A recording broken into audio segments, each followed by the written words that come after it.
नमस्कार, मी सुषमा तुमचं माझ्या चॅनलवरती पुन्हा एकदा खूप खूप स्वागत करत आहे। तर खूप दिवसांनी व्हिडिओ येत आहे, तर तुम्ही व्हिडिओमध्ये आता बघत असाल तर बारशाचा कार्यक्रम होता घरी, म्हणजेच माहेरी भावाच्या बाळाचं बारसं होतं।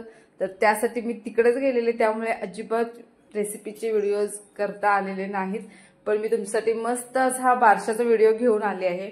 तर करा मग एन्जॉय। तर बारशासाठी खूप छान मस्त अशी तयार झालेली, आणि त्यातला मेन मेनू होता बारशासाठी जे जेवण असतं त्यात आपण गुलाबजाम बनवलेले। तर तुम्ही बघू शकताय, आणि हा व्हिडिओ एन्जॉय करा, आणि तुम्हाला हा व्हिडिओ कसा वाटला ते नक्की कमेंट करून सांगा। तर बारशाच्या आदल्या दिवशी गुलाबजामुन घरी बनवलेले, म्हणजे आचारी घरी आलेला गुलाबजामुन आदल्या दिवशी बनवण्यासाठी। तर इकडे सगळं या रूम मध्ये गुलाबजामुनची तयारी चालू आहे। तर ही सगळी बाजाराची पोती आहे, जो उद्या कार्यक्रमासाठी लागणार आहे बाजार। त्यानंतर इथं आम्ही सगळे आलेलो आहोत, तर काय काय गप्पा चालल्या आहेत। मस्त असे गुलाबजामुन तळत आहेत।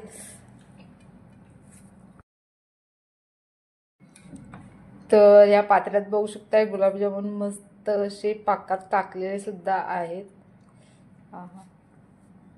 मस्तच। तर गुलाबजामुन मस्त असे आता हे पाकात मुरण्यासाठी ठेवून दिलेले आहेत, आणि त्यानंतर दुसऱ्या दिवशी आपण आता हॉलमध्ये आलेलो आहोत।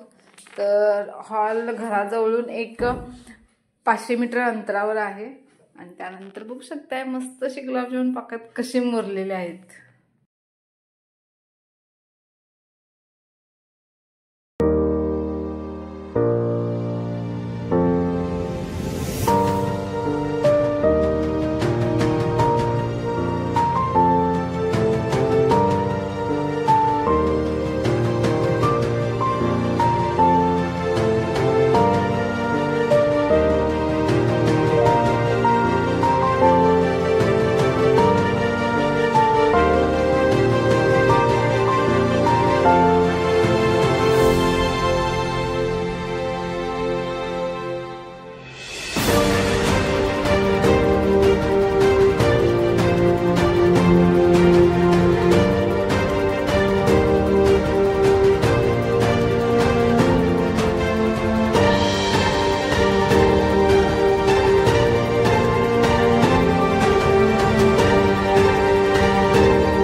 तर आमच्या बाळाचं नाव आम्ही जिजा ठेवलेलं आहे। आणि त्यानंतर आता आपण इथला कार्यक्रम झाल्यानंतर आम्ही खाली जेवायला गेलेलो।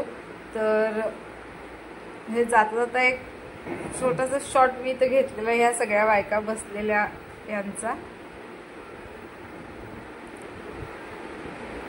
आणि त्यानंतर मग थोडंसं काही फोटोशूट केलं आणि त्यानंतर मग आम्ही सगळे जेवणासाठी खाली गेलेलो। तर जेवणाची व्यवस्था खालच्या हॉलमध्ये होती। तर तिथं मग आम्ही सर्वांनी मस्त असं जेवणाचा आस्वाद घेतलेला। तर जेवण एकदम मस्त झालेलं आणि जेवणाचा मेनू होता तुम्हाला मेन मेनू मी सांगितलेलंच आहे, गुलाबजाम, त्यानंतर मसाले भात, मिक्स भाजी म्हणजेच कुर्मा, पुरी, पालक भजी, कोशिंबीर, त्यानंतर आमटी आणि जिरा पापड। तर अशा पद्धतीने मस्त असं जेवणाचा आस्वाद घेतलेला आहे। जर हा व्हिडिओ आवडला असेल तर लाईक करा आणि याच्या पुढचा व्हिडिओ बघण्यासाठी तुम्हाला सेकंड पार्टचा वेट करावा लागेल, जो मी लवकरच अपलोड करेन। तोपर्यंत या व्हिडिओला लाईक करा आणि चॅनलला सबस्क्राईब करायला विसरू नका। थँक्यू।